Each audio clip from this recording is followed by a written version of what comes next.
यार बिलाल लाशारी को भी अब आना था, जब हम नौजवानी के उस दौर से गुजर चुके हैं जब मोहब्बतें के शाहरुख खान के बेतुके डायलॉग सुनकर कॉलेज की दीवारें फलांगने और महबूबा के साथ छुप कर गोलगप्पे खाने का जोश चढ़ता था, जब रंग दे बसंती का आमिर खान अपनी टूटी फूटी पंजाबी से रगों में दौड़ते खून को गरमा देता था।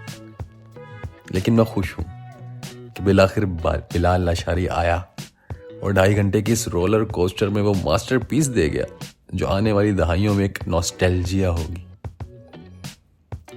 लेकिन मैं उसी जोश से सरदार जट बने बाबर अली को देख रहा था, जो अपनी जीवा की हीरोइन रेशम के साथ स्क्रीन पर किसी हॉलीवुड सीरीज का एक्शन सीन दे रहे थे और दिल कह रहा था ये सीन कभी खत्म ना हो और ना ही बाबर अली के चेहरे के तासुरात बदले।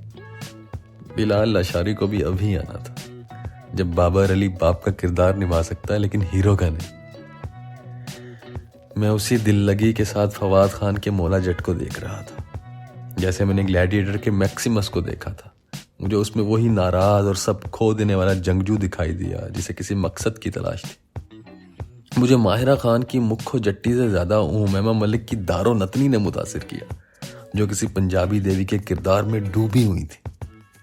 और फिर मैं बड़ी खुशगवार हैरत से हमजा अली अब्बासी को देख रहा था, दीदे फाड़े देख रहा था। सोच रहा था कि इसे वाइकिंग्स के किसी किरदार से शबीह दूं या इसे मुस्तफ़ा कुरैशी को जहन में रखकर इसे देखूं, लेकिन नहीं।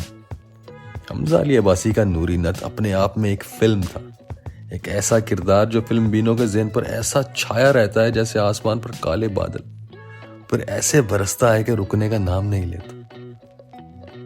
मेरा दिमाग अभी कबूल ही नहीं कर पा रहा, अभी ये हजम ही नहीं कर पा रहा है। The legend of Maula Jatt को हजम ही नहीं कर पा रहा है। इसको हजम करने के लिए कम से कम इस फिल्म को 3 बार देखना होगा और मानना होगा कि ये मेरे हमवतन अदाकार हैं। ये एक मुकामी फिल्म में, एक मुकामी लोकेशंस पर एक जानदार कहानी में अच्छे लिखे गए डायलॉग्स और भरपूर किरदार निभा रहे हैं। ऐसे किरदार जो आपके सामने बड़े होते हैं और ऐसे बड़े होते हैं कि उससे आगे सिर्फ जंग होती है।